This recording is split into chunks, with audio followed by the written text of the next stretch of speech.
نحمده ونصلي ونسلم على رسوله الكريم أما بعد فأعوذ بالله من الشيطان الرجيم بسم الله الرحمن الرحيم وَلَقَدْ نَصَرَكُمُ اللَّهُ بِبَدْرٍ وَأَنْتُمْ أَذِلَّةٌ فَاتَّقُوا اللَّهَ لَعَلَّكُمْ تَشْكُرُونَ صدق الله مولانا العظيم وصدق رسوله النبي الأمين الكريم إن الله وملائكته يصلون على النبي يا أيها الذين آمنوا صلوا عليه وسلموا تسليما اللهم صل وسلم على سيد الأنبياء والمرسلين وعلى آله الطيبين وأصحابه الطاهرين أجمعين الصلاة والسلام عليك يا سيدي يا رسول الله وعلى آلك وأصحابك يا سيدي يا حبيب الله السلام علیکم سامعین و ناظرین۔ آج 17 رمضان المبارک 1441 ہجری ہے اور بڑا ہی بابرکت دن ہے، باعظمت دن ہے، عظمتوں کا حامل دن ہے، دعاؤں کی قبولیت کا دن ہے، اللہ کی رحمت کے نزول کا دن ہے۔ اور یہ دن اسلام کے اندر ایسا عظیم دن ہے کہ جسے تاریخ انسانیت میں اس جیسا کوئی دن نہیں ہے۔ اس کی وجہ یہ ہے کہ 17 رمضان المبارک کو غزوہ بدر ہوا، اور غزوہ بدر میں مسلمانوں کی تعداد نبی اکرم صلی اللہ تعالیٰ علیہ وآلہ وسلم کے ساتھ صرف 313 تھی،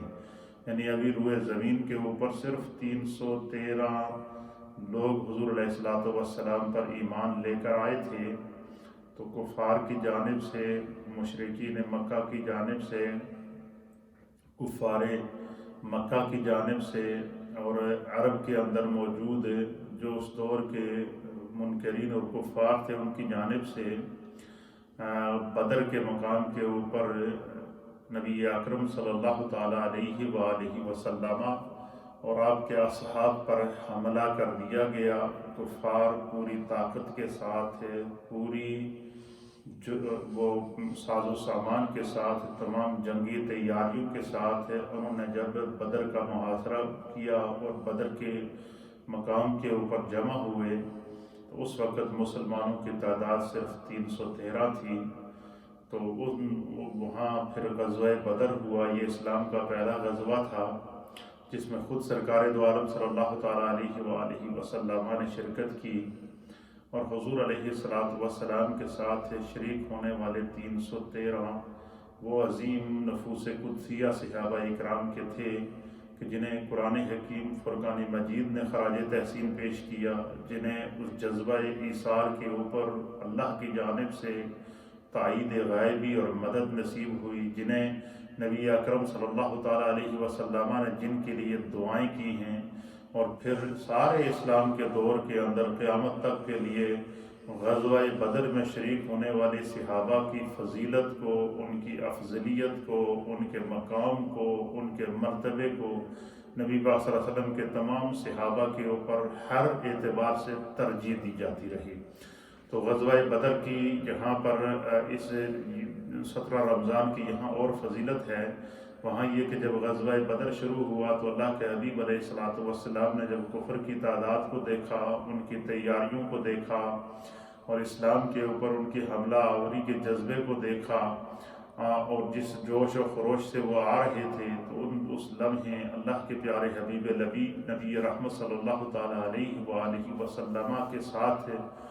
جو صحابہ 313 کے قریب صحابہ تھے، اسلام کا ابتدائی دور تھا، تازہ کچھ لوگ ایمان لائے تھے، ابھی اسلامی اصولوں اور قواعد کے بھی واقف نہیں تھے، لیکن ان لوگوں میں ایک بات متحقق تھی کہ ان کے اندر جو جذبہ ایثار تھا، جو ان کے اندر خلوص تھا، جس محبت سے انہوں نے نبی پاک صلی اللہ علیہ وسلم کے ساتھ اسلام کا دفاع کیا اور اس کے لیے اپنی جانوں کے نذرانے پیش کیے، قرآن کریم فرقان مجید نے اسے انسانیت کے لیے ایگزامپل بنا دیا کہ مسلمانوں کی یہ جماعت ہے جس کی تعداد صرف 313 ہے، لیکن ان کا توکل الی اللہ اور اللہ کے حبیب علیہ السلام پر ایمان اور رسول اللہ صلی اللہ تعالیٰ علیہ وآلہ وسلم کے ساتھ محبت کا جو عالم تھا اس کو اور ان کے اس اخلاص کو قرآن نے بیان کیا۔ پھر اللہ تعالیٰ نے نبی اکرم صلی اللہ تعالیٰ علیہ وآلہ وسلم کی ان کے حق میں کی ہوئی دعائیں قبول کیں، پھر آسمان سے فرشتوں کا نزول ہوا، فرشتوں نے اس جنگ کے اندر شرکت کی، پھر خداوند قدوس نے اسلام کو فتح عطا فرمائی، اور اس دن کو قرآن حکیم فرقان مجید نے یوم الفرقان کہا کہ حق اور باطل کے درمیان فرق کرنے والا دن۔ آج کا دن جو ایک طرف تو یوم الفرقان اس کو قرآن نے ذکر کیا ہے، آج کے دن جو ہے وہ اللہ تعالیٰ نے نبی پاک صلی اللہ تعالیٰ علیہ وسلم کی دعاؤں کو قبول کیا، اور آج کے دن حضور علیہ السلام نے اس طرح گڑ گڑا کر اسلام کی فتح کے لیے، مومنین کی فتح کے لیے، صحابہ کرام رضوان اللہ تعالیٰ علیہم اجمعین کی استقامت، جرت اور فتح اور مدد کے لیے جس قدر دعائیں کی ہیں کہ کھلے میدان کے سامنے میدان بدر کے اندر میرے مصطفیٰ کھڑے ہیں، اور اللہ تعالیٰ نے جو ہے وہ میرے اپنے حبیب کی دعاؤں کو قبول کیا۔ حضور آسمان کی طرف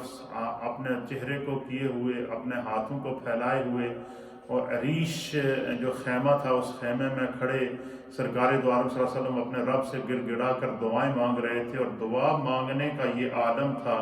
کہ امیر المؤمنین خلیفۃ المسلمین افضل البشر بعد الانبیاء بالتحقیق حضرت سیدنا ابو بکر صدیق رضی اللہ تعالی عنہ بیان کرتے ہیں کہ سرکار دو عالم صلی اللہ علیہ وسلم اس انہماک کے ساتھ دعا مانگ رہے تھے، ایسے ہاتھوں کو پھیلا کر کہ اپنے رب کی طرف آپ آنسو بہا بہا کر دعا کر رہے تھے۔ آپ کے کندھے سے چادر مبارک جو ہے وہ نیچے گر گئی، حتیٰ کہ سیدنا صدیق اکبر کہتے ہیں کہ میں نے جب سرکار کے اس انداز کو دیکھا، آپ کی اس عاجزی کو دیکھا، آپ کے اس گڑ گڑانے کو دیکھا، اور آپ کی آنسو بہانے کو دیکھا، تو میں نے عرض کیا کہ یا رسول اللہ، آپ کا رب آپ کی ضرور مدد کرے گا، اور آپ نے اتنے انہماک کے ساتھ دعائیں کی، تو اللہ تعالیٰ نے مسلمانوں کے حق میں دعا کو قبول کیا۔ تو آج کے دن جہاں اس کی اور فضیلت ہے، وہاں پر ہمارے علماء نے، محدثین نے، مفسرین نے لکھا ہے کہ آج کا دن یہ دعا کی قبولیت کا دن ہے، اس لیے کہ اگر کوئی یہ چاہے کہ ہماری دعا قبول ہو جائے تو بندے کو آج کے دن اپنے رب کی طرف سے سچے دل سے اپنے رب کی طرف متوجہ ہو کر، پورے انہماک کے ساتھ اپنے رب کی طرف متوجہ ہو کر نبی پاک صلی اللہ علیہ وسلم کی ان دعاؤں کا وسیلہ اللہ کی بارگاہ میں پیش کریں کہ جو بدر کے مقام پر میرے مصطفیٰ کریم نے مانگی تھی، تو خدائی مدد آسمان سے فرشتوں کی صورت میں نازل ہوئی، اللہ کی مدد آسمان سے بارش کی صورت میں نازل ہوئی، اللہ کی مدد جو ہے وہ مسلمانوں پر سکون اور آرام کی صورت میں نازل ہوئی، اللہ تعالیٰ کی مدد مسلمانوں کے لیے جو ہے وہ فتح کی صورت میں نازل ہوئی، اور قیامت تک کے لیے اس دن کو فتح مبین قرار دیا گیا، اس فتح کو فتح مبین قرار دیا گیا، اس دن کو یوم الفرقان قرار دیا گیا، اس دن کو یوم دعا قرار دیا گیا۔ تو اس وقت امت یقیناً بہت مشکل میں ہے، ہر طرف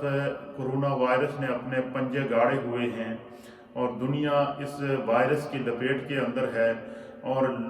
اس کی کوئی دوا ابھی تک ایجاد نہیں ہوئی، نہ اس کی کوئی ویکسین ابھی تک آئی ہے۔ تو اس کا علاج صرف اور صرف دعا ہے اور پرہیز ہے۔ تو اس لیے آج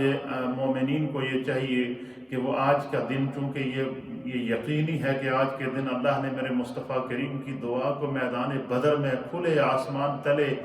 اور لک تک صحرا کے اندر جو ہے دعا کو قبول کیا، اور آسمان سے فرشتوں کا نزول کیا، اور مسلمانوں کو فتح حاصل ہوئی۔ تو اس اعتبار سے آج کا دن بڑا ہی اہمیت کا حامل ہے۔ پھر آج 17 رمضان المبارک کی جہاں اور اہمیت ہے، وہاں پر ام المؤمنین سیدہ طیبہ طاہرہ خدیجہ الکبریٰ رضی اللہ، سیدہ طیبہ طاہرہ عائشہ صدیقہ رضی اللہ تعالی عنہا بنت صدیق اکبر و زوج نبی کریم صلی اللہ تعالی علیہ وآلہ وسلم، آج ام المومنین سیدہ عائشہ صدیقہ کا یوم وصال بھی ہے 17 رمضان۔ تو آج کے دن کی بڑی اہمیت ہے، اس لیے آج کا جو ہمارا پورا پروگرام ہے یہ شہدائے بدر کو اور بدر کے اندر شریک نبی پاک صلی اللہ علیہ وسلم کے ساتھ 313 کے قریب جتنے صحابہ تھے ان تمام کو ایصال ثواب کیا جائے گا، اور ام المؤمنین سیدہ عائشہ صدیقہ رضی اللہ تعالی عنہا کو ایصال ثواب کیا جائے گا۔ اور آج کا دن یوم دعا بھی ہے، آج کا دن یوم فرقان بھی ہے، آج کا دن اللہ کی طرف رجوع کرنے کا دن ہے، مصائب اور آلام کے ٹلنے کا دن ہے، آزمائشوں کے ختم ہونے کا دن ہے۔ اس لیے آج کے دن اپنے رب کی طرف رجوع کریں اور اپنے اپنے گھروں کے اندر موجود جو ہے وہ اس آج کی فاتحہ کو جو ہے وہ ان شخصیات کی بارگاہ میں ضرور پیش کریں، اس کی برکت سے گھروں میں برکت ہوگی، آج کے دن کی برکت سے دعائیں قبول ہوں گی، آج کے دن کی برکت سے جن جن گھروں میں وبائیں ہیں، بیماریاں ہیں، مصیبتیں ہیں، تکالیف ہیں، آزمائشیں ہیں، انشاءاللہ اللہ تعالیٰ دور فرمائے گا۔ قرآن حکیم فرقان مجید کا پارہ نمبر 4 ہے اور سورت کا نام ہے سورہ آل عمران، اور سورہ آل عمران کی آیت نمبر 123 میں نے آپ کے سامنے تلاوت کی ہے۔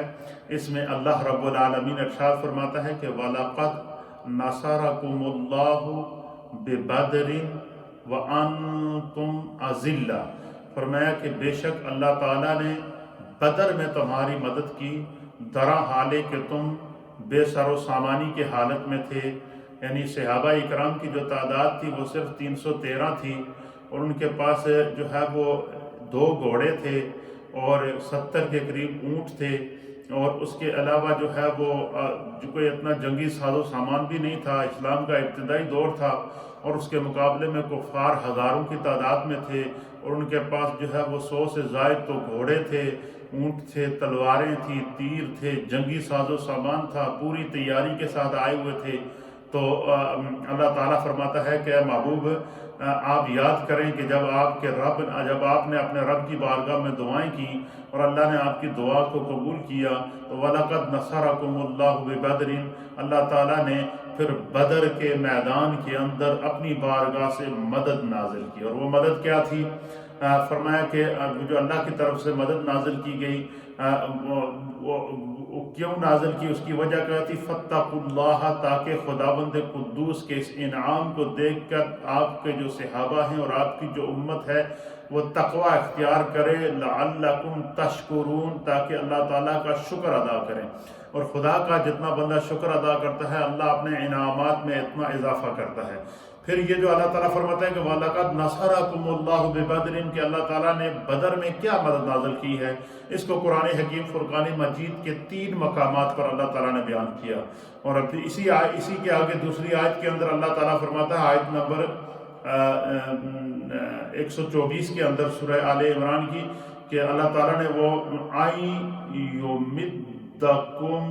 رَبُّكُمْ بِثَلَاثَةِ آلَافٍ مِّنَ الْمَلَائِكَةِ مُنزَلِينَ، کہ اللہ تعالیٰ نے نبی اکرم صلی اللہ علیہ وسلم کی دعا کو قبول کر کے میدان بدر کے اندر ثلاثۃ آلاف 3000 فرشتوں کو بیک وقت نازل کیا، اور جس پہاڑی کے اوپر میں خود اللہ تعالیٰ نے مجھے یہ توفیق عطا فرمائی کہ میں گزشتہ سال جب میں حج کے لیے گیا تو مدینہ طیبہ حج کرنے کے بعد جب میں مدینہ طیبہ گیا تو مدینہ طیبہ سے پھر مجھے بدر کے اس میدان کی زیارت کا اللہ تعالیٰ نے سعادت عطا فرمائی، اور میرے ایک بہت ہی پیارے ساتھی ہیں، ہمارے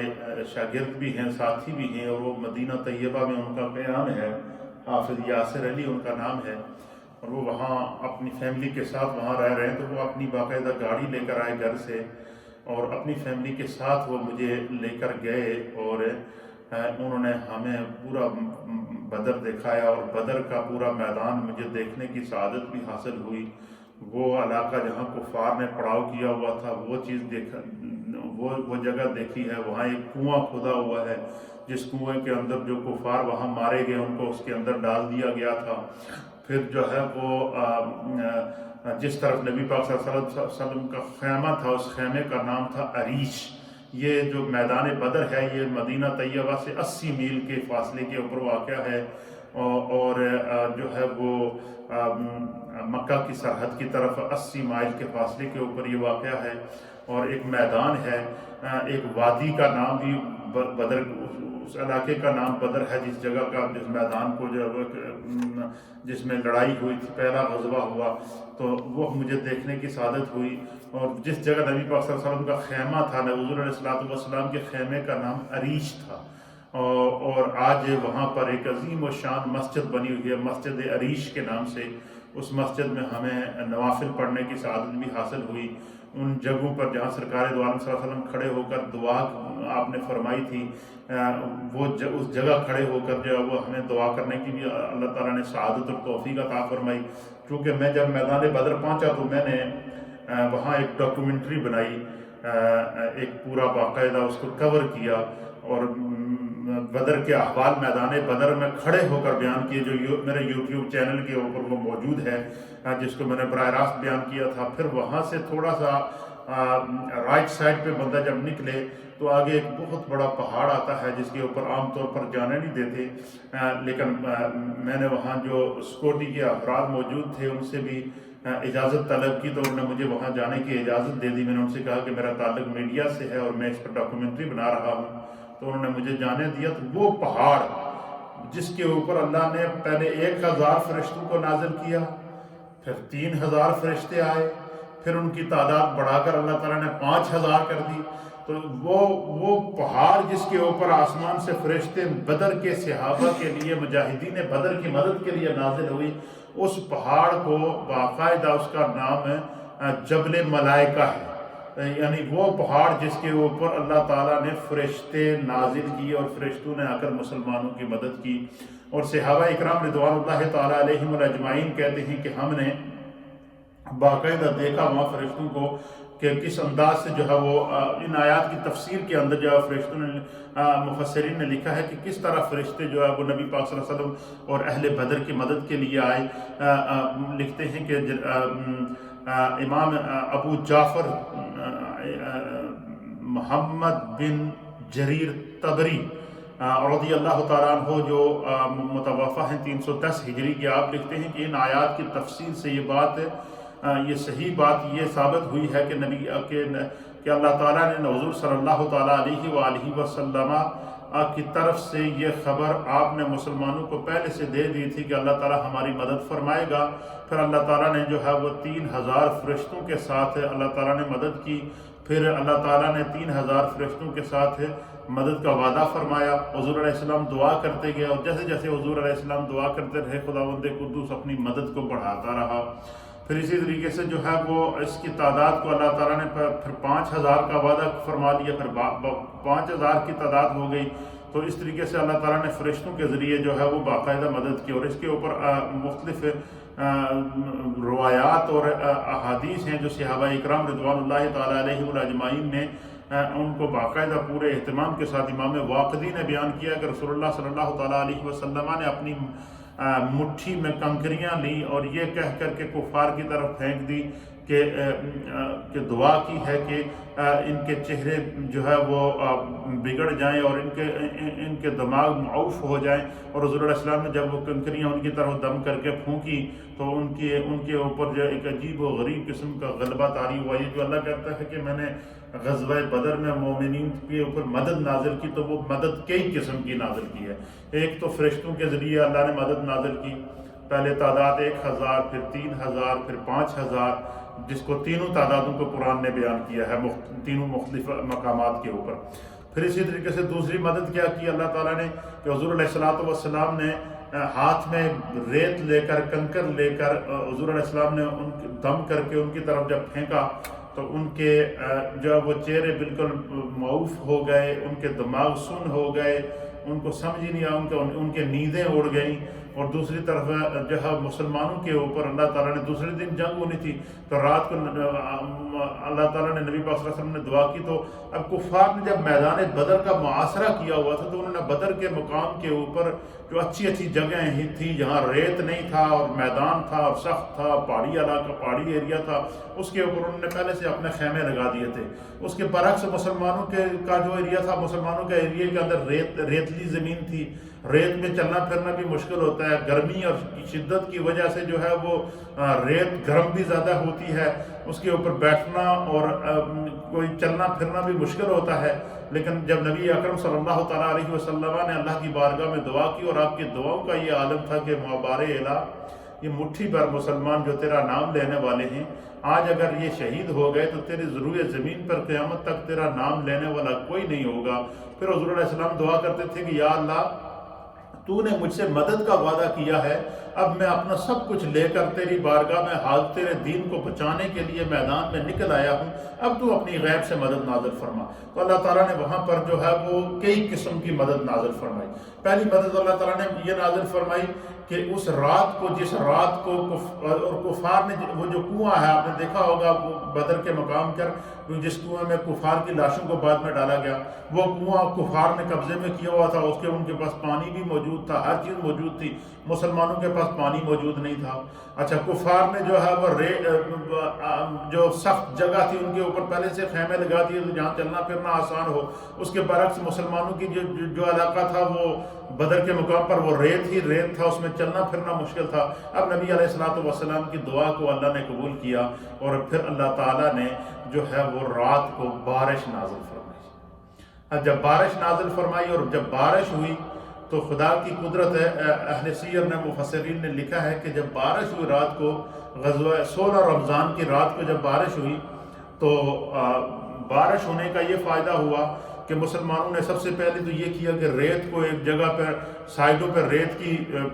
دیواریں بنا کر وہاں پر بارش کا پانی جمع کر دیا اور پانی جمع ہو گیا۔ پھر ریت کے اوپر جس علاقے میں مسلمانوں کے خیمے تھے، بارش ہونے کی وجہ سے ریت زمین کے اوپر بیٹھ گیا، مسلمانوں کے لیے چلنا پھرنا بالکل آسان ہو گیا۔ اور اس کے برعکس وہی بارش جو میدان بدر میں مسلمانوں کی طرف ہو رہی ہے، مسلمانوں کو پانی بھی جمع ہو رہا ہے کنویں کے، اور ریت کے مسلمانوں نے پینے کے لیے پانی بھی جمع کر دیا۔ پھر اسی طریقے سے جو ہے وہ ریت کے اوپر جب بارش ہوئی تو ریت زمین کے اوپر بیٹھ گیا، ریت پر چلنا پھرنا بھی آسان ہو گیا۔ اور پھر اللہ تعالیٰ نے اسی رات مسلمانوں کے اوپر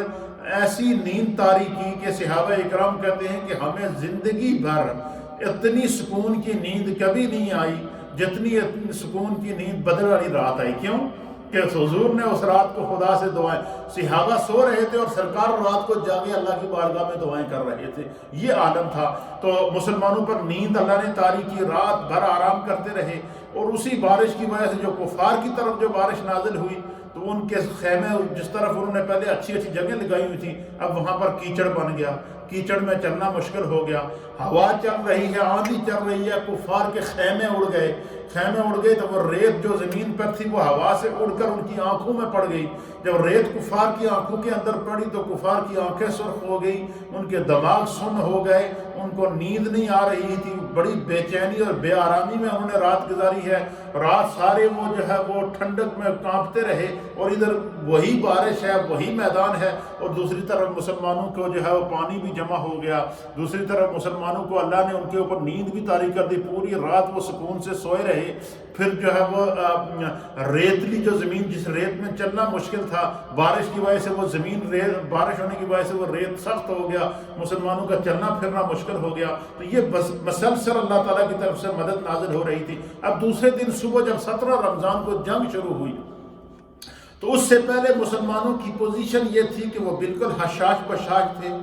رات کو انہوں نے نیند پوری کی ہوئی تھی، اور اس کے برعکس کفار کی رات بھر کفار سوئے نہیں تھے، ان کے دماغ کے اوپر نیندیں چڑھی ہوئی تھی، ایک ایک آدمی کے دو آدمی ان کو نظر آ رہے تھے۔ اور پھر خداوند قدوس نے آسمان سے فرشتے نازل کر دیے، 5000 ملائکہ جب نازل ہوئے تو اللہ تعالیٰ نے اسلام کو فتح عطا فرمائی۔ تو بدر کا مقام،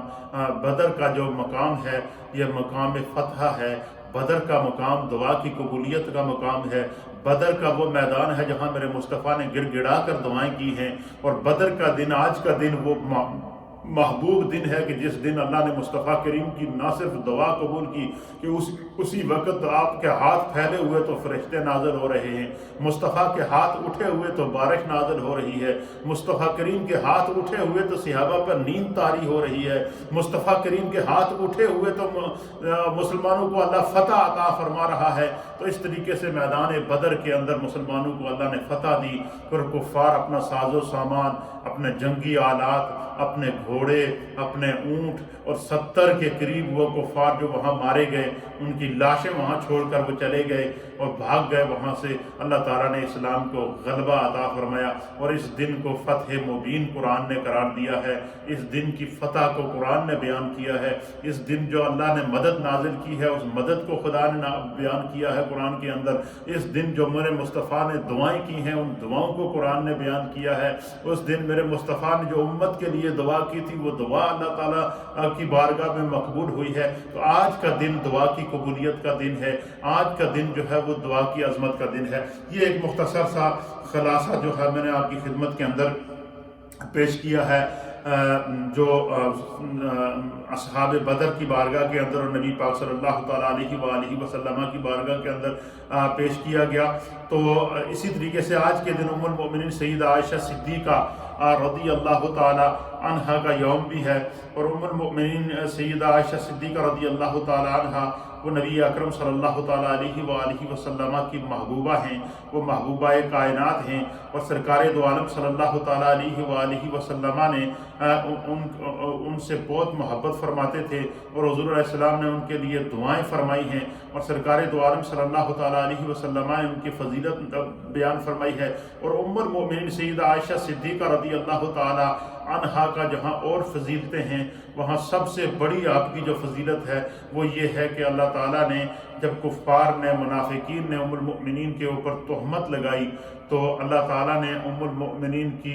برات میں سورہ نور کی آیات نازل فرمائی۔ سورہ نور اللہ نے ام المؤمنین کے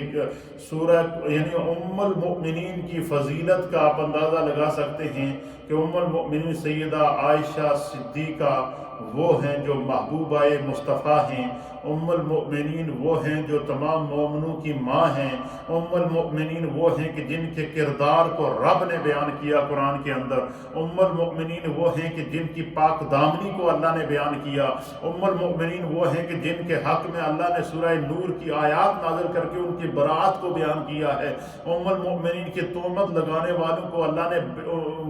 کو بے نقاب کیا ہے، ام المؤمنین جو ہے وہ اللہ تعالیٰ کی بارگاہ میں جو ہے وہ سجدہ شکر بجا لاتے ہوئے امہات المؤمنین سے یہ فخر سے کہا کرتی تھی کہ مجھے اس کا فخر ہے کہ میری پاک دامنی کو میرے اللہ نے بیان کیا ہے، میرے رب نے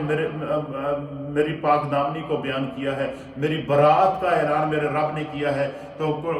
آپ کے بے شمار فضائل اور مناقب ہیں، آپ اندازہ لگا سکتے ہیں کہ جس شخصیت کی فضیلت خود رب کریم بیان کر رہا ہو، جس شخصیت کی پاک دامنی خود اللہ بیان کر رہا ہو، اور جس شخصیت کی پاک دامنی خود مصطفیٰ بیان کر رہی ہوں، تو امہات المؤمنین میں سے حضرت سیدہ خدیجہ الکبریٰ رضی اللہ تعالی عنہا اور حضرت سیدہ عائشہ صدیقہ رضی اللہ تعالی عنہا یہ دو وہ عظیم خواتین ہیں کہ جن کے بارے میں اللہ رب العالمین نے جبریل کے ذریعے جو ہے وہ ان کی عظمت کو بیان کیا۔ اس کی حضرت خدیجہ الکبریٰ کے باب میں بیان کر چکا ہوں کہ سیدہ خدیجہ الکبریٰ نبی اکرم صلی اللہ علیہ وسلم کے لیے کھانا لے کر جا رہی ہیں اور غار حرا کی طرف جا رہی ہیں، تو جبریل علیہ السلام راستے میں آپ سے ملاقات کرتے ہیں، حضور علیہ السلام کا پوچھتے ہیں، پھر جبریل آ کر حضور کو کہتے ہیں کہ ابھی خدیجہ آپ کے لیے کھانا لے کر آ رہی ہے، تو آپ خدیجہ سے کہیں کہ اس کا رب اس سے راضی ہے اور اللہ نے خدیجہ کو سلام بھیجا ہے۔ پھر اسی طریقے سے ام المؤمنین سیدہ عائشہ صدیقہ کے اوپر جب عبداللہ ابن ابی منافق نے الزام لگایا، تہمت لگائی، تب نبی اکرم صلی اللہ تعالیٰ علیہ وسلم نے آپ سے جب علیحدگی اختیار کی تو ام المؤمنین کو تقریباً 30 دن کے قریب یا اس سے زائد جو ہے حضور علیہ السلام نے آپ سے علیحدہ رہے، تو پھر اللہ تعالیٰ نے سورہ نور کو نازل کر کے ام المؤمنین کی براءت کا اعلان کیا، ام المؤمنین کی پاک دامنی کا اعلان کیا، ام المؤمنین کی عظمت کا اعلان کیا، ام المؤمنین کے کردار کو رب نے بیان کیا، ام المؤمنین کی پاک دامنی کو اللہ نے بیان کیا، ام المؤمنین کی عظمت کو اللہ تعالیٰ نے بیان کیا۔ اور سورہ نور کے اندر پھر اللہ تعالیٰ نے تہمت لگانے کے والے کے اوپر اور اس کی بہت ساری جو ہے وہ سزائیں اللہ تعالیٰ نے بیان فرما دی۔ پھر جو ہے وہ اس سورت کی بڑی فضیلت نبی اکرم صلی اللہ تعالیٰ علیہ سلمہ نے بیان فرمائی ہے، حضرت فاروق اعظم رضی اللہ تعالیٰ عنہ بیان کرتے ہیں کہ میں نے نبی اکرم صلی اللہ تعالیٰ علیہ وآلہ وسلم کو فرماتے ہوئے سنا۔ سیدنا فاروق اعظم کہتے ہیں کہ حضور علیہ السلام سے میں نے سنا کہ سرکار نے فرمایا کہ سورہ بقرہ، سورۃ النساء، سورہ مائدہ، سورہ حج اور سورہ نور کا علم حاصل کرو، کیونکہ ان صورتوں کے اندر اللہ نے احکام میں فرائض بیان فرمائے ہیں، یعنی جو چیزیں ہمارے اوپر فرض ہیں، مثلا نماز فرض ہے، زکوٰۃ فرض ہے، روزہ فرض ہے، اسی طریقے سے جو فرائض ہیں ہمارے ذمہ وہ اللہ نے ان صورتوں کے اندر بیان فرمائے ہیں۔ تو حضور علیہ السلام نے فرمایا کہ عورتوں کے لیے، نبی پاک صلی اللہ علیہ وسلم نے فرمایا کہ خواتین کو سورہ نور کی تعلیم دیا کرو، خواتین کو سورۃ النساء کی تعلیم دیا کرو۔ تو خواتین کو، اسلامک بہنوں کو اسپیشلی سورہ نور کی تعلیم حاصل کرنے کی تاکید فرمائی گئی۔ پھر اسی طریقے سے ام المؤمنین سیدہ عائشہ صدیقہ رضی اللہ تعالیٰ عنہ بیان کرتی ہیں کہ جو ہے وہ حضور علیہ السلام نے فرمایا کہ عورتوں کو گھروں کی گیلریوں کے اندر یا بالا خانوں کے اندر نہ بٹھاؤ، بلکہ ان کو جو ہے سورہ نور کا علم سکھاؤ۔ تو اللہ تعالیٰ نے، اللہ کے حبیب علیہ السلام نے سورہ نور کو سیکھنے کی تاکید ارشاد فرمائی ہے۔ پھر اسی طریقے سے جو ہے وہ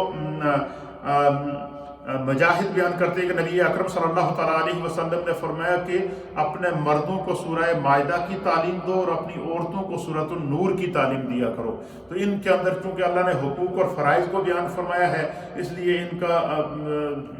یاد کرنا انتہائی ضروری اور لازمی ہے۔ ان کے احکام کو پڑھ کر اس پر عمل کرنا چاہیے، اس میں اللہ نے احکام کو بیان فرمایا ہے۔ پھر اسی طریقے سے اس میں جو ام المؤمنین کی فضیلت ہے، قرآن حکیم فرقان مجید کی 4 شخصیات ایسی گزری ہیں جن کی طرف قرآن اشارہ کرتا ہے کہ دنیا میں اگر کسی نے ان کے اوپر الزام لگایا ہے یا دنیا میں کسی نے ان کو جو ہے وہ نیچا دکھانے کی کوشش کی ہے تو خدا نے ان کی برات کا اعلان کیا۔ وہ 4 شخصیات کون کون سی ہیں؟ ان 4 شخصیات میں ایک تو حضرت یوسف علیہ السلام اللہ کے نبی ہیں، جن کا پورا قصہ اللہ نے سورہ یوسف کے اندر بیان فرمایا۔ اور سورہ یوسف علیہ السلام کو جب قید کر لیا گیا اور آپ جب شاہ مصر کے پاس چلے گئے تو شاہ مصر کی جو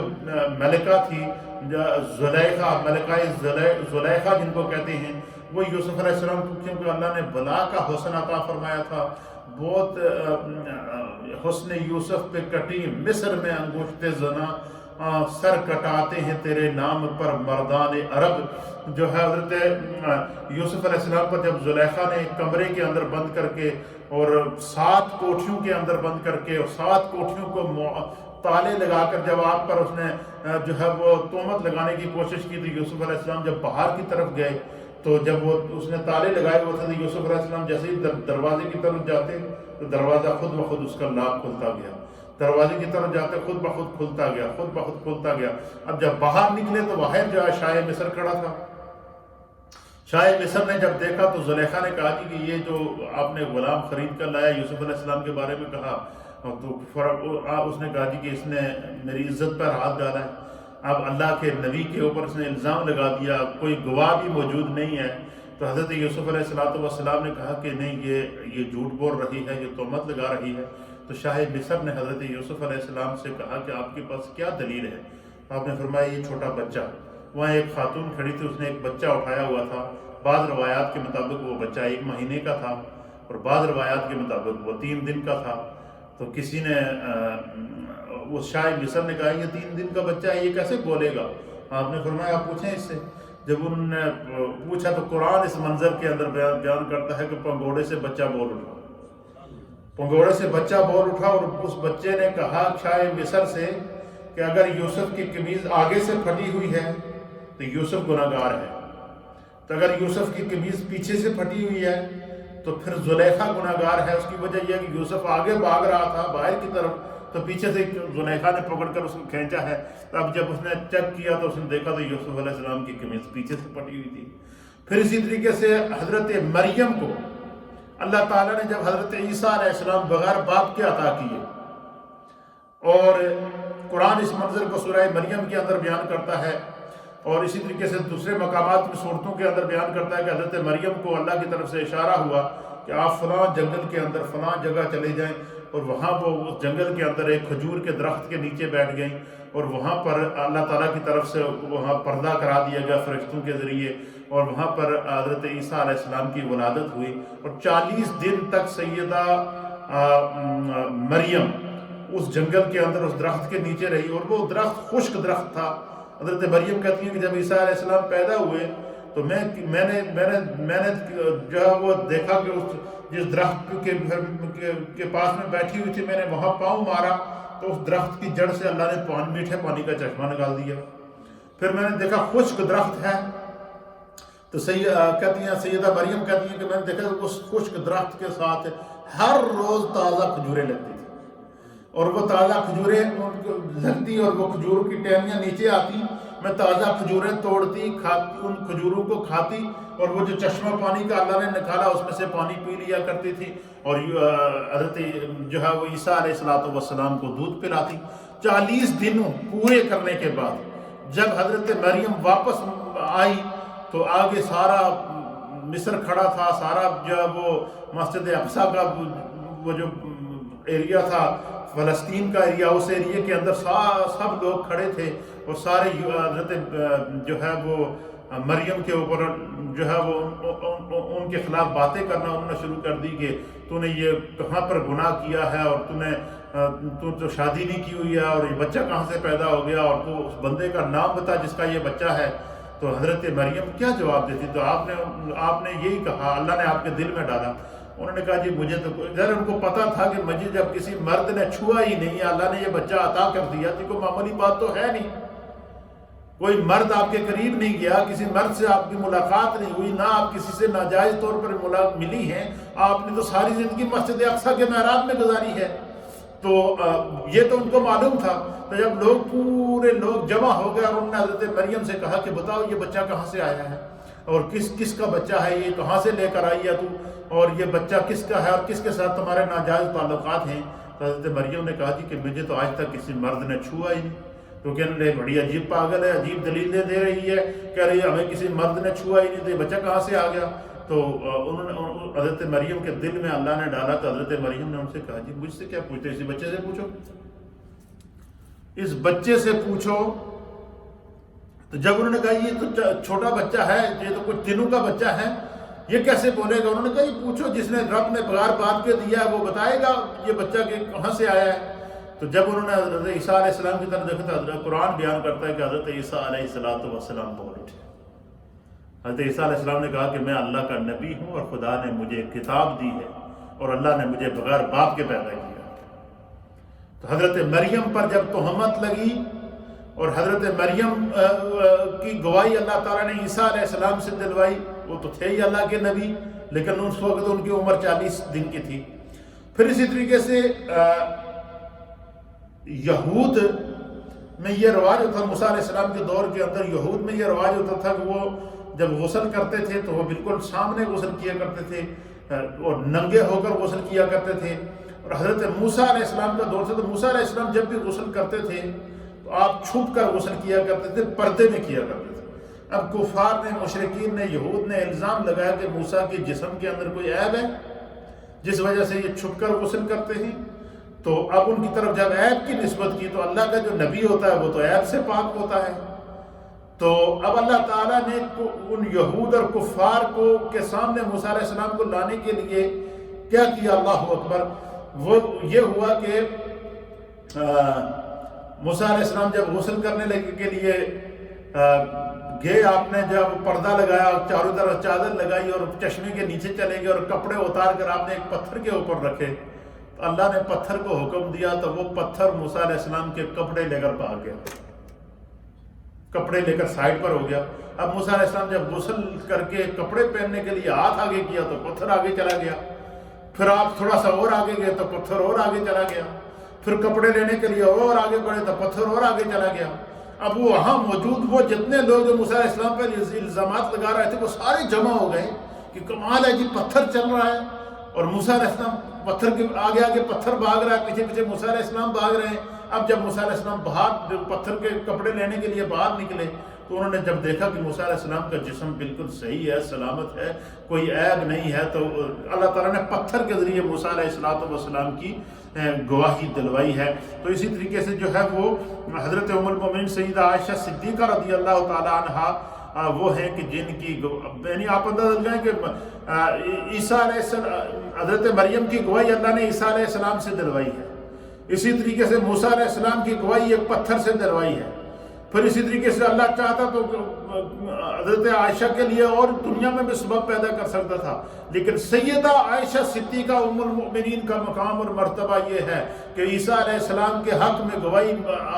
حضرت مریم کے حق میں گواہی اللہ نے عیسیٰ علیہ السلام کے ذریعے دلوائی، موسیٰ علیہ السلام کے حق میں گواہی اللہ نے ایک پتھر کے ذریعے دلوائی ہے، پھر اسی طریقے سے جو وہ لیکن ام المؤمنین سیدہ عائشہ صدیقہ کا مقام اور مرتبہ یہ ہے کہ آپ پر جب تہمت لگی تو آپ کی پاک دامنی کی گواہی خود رب نے دی، خود اللہ تعالیٰ نے قرآن کریم کی سورہ نور کی آیات نازل کر کے جو آپ کے حق میں جو ہے وہ گواہی دی ہے، اللہ تعالیٰ نے جو ہے وہ آپ پر کرم کیا ہے۔ سیدہ ام المؤمنین عائشہ صدیقہ رضی اللہ تعالیٰ عنہ جو ہے وہ آپ سے بے شمار احادیث روایات ہیں، صحابہ اکرام جب بھی کوئی مسئلہ مشکل پیش آتا تو ام المؤمنین سے رجوع کرتے تھے، آپ جو ہے وہ ان کو باقاعدہ اس مسئلے کا حل بتایا کرتی تھیں۔ تو یہ حضرت سیدہ عائشہ صدیقہ کے چند احوال بھی میں نے بیان کر دیے، غزوہ بدر کے بھی احوال بیان کر دیے، تاکہ دونوں کیوں برکت والا دن ہے، اس کی برکات ہمیں حاصل ہو سکیں۔ اللہ تعالی ہم سب کا حامی و ناصر ہو۔ ان مقدس دنوں سے ہمیں فائدہ اٹھانا چاہیے۔ اس سے جہاں اور باتیں ثابت ہوئی ہیں کہ سچے دل سے اگر انسان خدا کی طرف رجوع کرے تو بڑی سے بڑی مشکل ٹل جاتی ہے، اللہ کی مدد نازل ہوتی ہے۔ دعا مانگنا یہ نبی پاک صلی اللہ علیہ وسلم کی سنت ہے۔ پاک دامنی عورتوں کا پاک دامن رہنا، اس میں یہ سبق ہے سورہ نور کے اندر کہ جو عورتیں اپنی شرمگاہ کی حفاظت کرتی ہیں، اپنی عزت کی حفاظت کرتی ہیں، اپنے کردار کی حفاظت کرتی ہیں، اپنے گھر کی حفاظت کرتی ہیں تو خدا ان کی حفاظت کرتا ہے۔ اور اگر کوئی ان پر تہمت لگائے تو اللہ تعالیٰ اس کے لیے جو اسباب پیدا کر کے اللہ تعالیٰ ان کی برات کا پیش کرتا ہے۔ پھر جو ہے وہ اس میں جو ہے وہ سورہ بدر کے میدان بدر کے اندر جو مسلمانوں کی فتح مبین اور فرشتوں کی مدد کا نازل ہو جانا، مصطفیٰ کریم کی دعاؤں کا نازل ہونا، تو آج کا دن جو ہے وہ شہدائے بدر اور ام المؤمنین سیدہ عائشہ صدیقہ رضی اللہ تعالی عنہا کو ایصال ثواب کیا گیا۔ بہت سارے خواتین و احباب کی جانب سے آپ کے ایصال ثواب کے لیے جو ہے وہ تقریباً 3 قرآن حکیم پڑھے گئے۔ اس کے بعد ہمارے حاجی اعظم صاحب کی جانب سے قرآن پاک پڑھا گیا، سورہ یاسین شریف پڑھی گئی، اوراد و وظائف پڑھے گئے ہیں۔ حاجی شوکت صاحب کے گھر سے جو ہے وہ خالہ کنیز صاحبہ کی جانب سے کلام وغیرہ پڑھے گئے ہیں، آیات پڑھی گئی ہیں، اور ان کی طرف سے نیاز کا آج شہدائے بدر کے نام سے اور ام المؤمنین کے نام سے نیاز کا بھی اہتمام کیا گیا ہے۔ اور آج کا دن چونکہ یوم دعا ہے، اس لیے ہم سب کو دعا میں شامل کرتے ہیں۔ اللہ تعالیٰ اپنی بارگاہ میں قبول فرمائے، اور آج کے مقدس دن کے صدقے اللہ تعالیٰ اس ملک سے، اس دنیا سے، اس وبائے کرونا وائرس کی وبا کو ختم کر کے امن اور سکون اور رحمت نازل فرمائے۔ لا الہ الا اللہ، الا اللہ، الا اللہ، لا الہ الا اللہ، الا اللہ، الا اللہ، لا الہ الا اللہ، الا اللہ، الا اللہ، لا الہ الا اللہ، الا اللہ، الا اللہ، لا الہ الا اللہ، محمد رسول اللہ صلی اللہ تعالی علیہ وآلہ وسلم۔ اللہ اللہ اللہ اللہ اللہ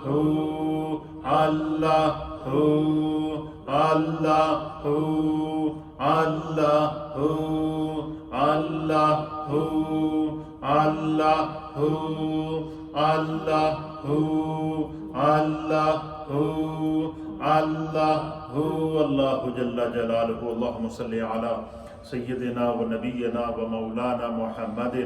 وعلی آل سیدنا و نبینا و مولانا محمد صلاة دائمة مقبولة تؤدي بها عن حقه العظيم یا رب بالمصطفى بلغ مقاصدنا واغفر لنا ما مدى یا واسع الکرم۔ یا اللہ جتنے جملہ کلمات طیبات پڑھے گئے ہیں، جو قرآن حکیم ختم کیے گئے ہیں، جو اوراد و وظائف پڑھے گئے ہیں، جو اہتمام اور انصرام حاجی شوکت صاحب کے گھر سے شہدائے بدر کے اور ام المؤمنین سیدہ عائشہ صدیقہ رضی اللہ تعالی عنہا کے اصالِ ثواب کے لیے کیا گیا ہے، اللہ اپنی بارگاہ میں قبول فرما۔ ان تمام کا ثواب نبی اکرم نور مجسم جناب سید العالمین محمد رسول اللہ صلی اللہ تعالی علیہ وسلم کی بارگاہ میں پیش کرتے ہیں، قبول فرما۔ تمام انبیاء کرام کی بارگاہ میں پیش کرتے ہیں، قبول فرما۔ یا اللہ ان تمام کلمات طیبات کا ثواب اور آج کے تمام اہتمام اور انصرام کا ثواب خصوصاً بالخصوص نبی پاک صلی اللہ تعالیٰ علیہ وآلہ وسلم کی معیت میں جو 313 صحابہ اکرام یکم و پیش جو اس غزوہ بدر کے اندر شریک ہوئے ہیں، اللہ ان تمام نفوس قدسیہ کو اس کا ثواب پیش کرتے ہیں، قبول فرما۔ ان کی برکت سے اللہ ہم سب کے گھر میں، رزق میں، روزگار میں، کاروبار میں، مال میں، جان میں، عزت میں، آبرو میں، اولاد میں برکتیں عطا فرما۔ بالخصوص اللہ ان تمام کلمات طیبات کا ثواب، اس تمام اہتمام اور انصرام کا ثواب ام المؤمنین سیدہ طیبہ طاہرہ عائشہ صدیقہ بنت صدیق اکبر و زوج نبی کریم صلی اللہ تعالیٰ علیہ وآلہ وسلم کی بارگاہ کے اندر پیش کرتے ہیں، قبول فرما۔ سیدہ عائشہ صدیقہ کے صدقے اللہ ہم سب کے گھر میں، رزق میں، روزگار میں، کاروبار میں، مال جان عزت آبرو اولاد میں برکتیں عطا فرما۔ ہر ابتلا اور آزمائش سے ہم سب کو محفوظ فرما، اپنی عافیت سلامتی اور پناہ عطا فرما۔ نبی پاک کے صدقے جن گھروں میں پریشانیاں ہیں اللہ ان کو دور فرما، یا اللہ جن گھروں میں مشکلات ہیں اللہ ان کو دور فرما۔ یا اللہ سے آج کا دن یوم الفرقان ہے، آج کے دن تو نے نبی پاک کی دعا کو قبول کر کے آسمان سے رحمت نازل کی تھی، آسمان سے فرشتے نازل کیے تھے، اسلام کی آبرو بچائی تھی، اسلام کو اللہ تعالیٰ آج کے دن جو ہے تو نے سرخرو کیا تھا، آج کے دن مسلمانوں کے لیے فتح مبین کا دن قرار دیا ہے تو نے۔ اے اللہ آج کے دن دعائیں میرے مصطفیٰ نے گڑ گڑا کر تیری بارگاہ میں دعائیں کی تھیں، یا اللہ تیری بارگاہ میں مصطفیٰ کریم کی بدر کے میدان میں مانگی گئی دعاؤں کا واسطہ، اللہ آج کے دن کی میرے مصطفیٰ کریم کی مانگی گئی دعاؤں کے صدقے یا اللہ اس دنیا سے اس کرونا وائرس کی وبا کو ختم فرما، اس بیماری کو ختم فرما، انسانیت کی اللہ حفاظت فرما۔ جو لوگ اس کرونا وائرس کا شکار ہو چکے ہیں اللہ ان کو شفا عطا فرما، جو شہید ہو چکے ہیں اللہ ان کی بخشش و مغفرت فرما۔ یا اللہ ہم سب کے تمام مرحومین کی بخشش و مغفرت فرما۔ ہمارے حاجی شوکت صاحب کے گھر سے بالخصوص خالہ کنیز صاحبہ کی جانب سے یہ جو لنگر کا اہتمام کیا گیا، یا شہدائے بدر کی بارگاہ میں جو انتظام کیا جا رہا ہے اللہ اپنی بارگاہ میں قبول فرما۔ جس مقصد اور جس نیت سے اللہ انہوں نے یہ اہتمام کیا اور ہر دفعہ وہ اہتمام اور انصرام رمضان میں کرتی ہیں، اللہ ان کے گھر بار میں، رزق میں، روزگار، کاروبار، مال جان عزت آبرو اولاد میں برکتیں عطا فرما۔ ہمارے اس مسجد کے تمام نمازیوں کے گھروں میں برکتیں عطا فرما، سب کے گھر بار، رزق، روزگار، کاروبار، مال جان عزت آبرو اولاد میں برکتیں عطا فرما۔ یا اللہ یہ اشرائے مغفرت ہے، اللہ تجھے تیری رحمت کا واسطہ ہم سب کے گناہوں کو معاف فرما، ہماری خطاؤں کو معاف فرما، ہم پر اپنا کرم نازل فرما۔ یا اللہ تو اپنے کرم کی دولت سے مالا مال فرما۔ جن گھروں میں پریشانیاں ہیں اللہ دور فرما، جن گھروں میں بیماریاں ہیں اللہ دور فرما، جن گھروں میں مشکلات ہیں اللہ دور فرما۔ جو یا اللہ ہماری مسجدوں کو دوبارہ آباد فرما، اس کے لیے اسباب مقدر فرما، ہر طرح کی ابتلا اور آزمائش سے محفوظ فرما۔ روئے زمین پر اللہ جن کے لیے کوئی دعا کرنے والا نہیں ان کے حق میں اس دعا کو قبول فرما۔ ام المؤمنین کی پاک دامنی کے صدقے اللہ کائنات کی تمام ماؤں بہنوں کی حفاظت فرما، یا اللہ تمام بچیوں کی حفاظت فرما۔ ام المؤمنین کی پاک دامنی کے صدقے اللہ ہماری بچوں اور بچیوں کو پاک دامن بنا دے، ان کو بیرا روی سے محفوظ فرما، بری صحبت سے محفوظ فرما، بری خلوتوں سے محفوظ فرما، اپنی عافیت سلامتی اور پناہ عطا فرما۔ مقبوضہ کشمیر کے مظلوم مسلمانوں کو آزادی عطا فرما، فلسطین کے مظلوم مسلمانوں کو آزادی عطا فرما، دنیا بھر کے محکوم اور مجبور مسلمانوں پر کرم فرما۔ ہمارے یہ جو ساتھی ہیں بھائی افضل ہیں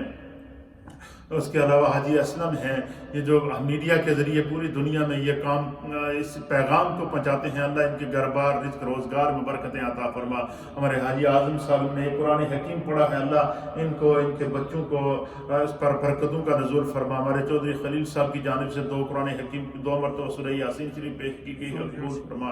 یا رب کریم۔ ان کو شفائے کاملہ اور عاجلہ عطا فرما، جتنے پریشان حال ہیں ان کی پریشانیوں کو دور فرما، جو تنگ دست ہیں ان کی تنگ دستیوں کو دور فرما، اپنی عافیت سلامتی اور پناہ عطا فرما، اپنی رحمتوں اور برکتوں کے نزول سے مالا مال فرما۔ اس رمضان میں اللہ ہم تیری بارگاہ میں اس طرح رجوع نہیں کر سکے جس طرح رجوع کرنے کا حق ہے، اللہ تو کریم ہے، کرم فرما، اپنی رحمت سے ہمارے دامن کو بھر دے، مغفرت سے ہمارے دامن کو بھر دے، جہنم سے آزادی سے ہماری سند عطا فرما۔ اللہم اجرنا من النار، اللہم اجرنا من النار، اللہم اجرنا من النار، اللہم ربنا اغفر لنا ولوالدینا ولاساتذتنا ولمشائخنا ولجمیع المؤمنین والمؤمنات والمسلمین والمسلمات الاحیاء منہم والاموات۔ یا اللہ ہمارے صغیرہ گناہوں کو معاف فرما، کبیرہ گناہوں کو معاف فرما، دانستہ اور نادانستہ گناہوں کو معاف فرما،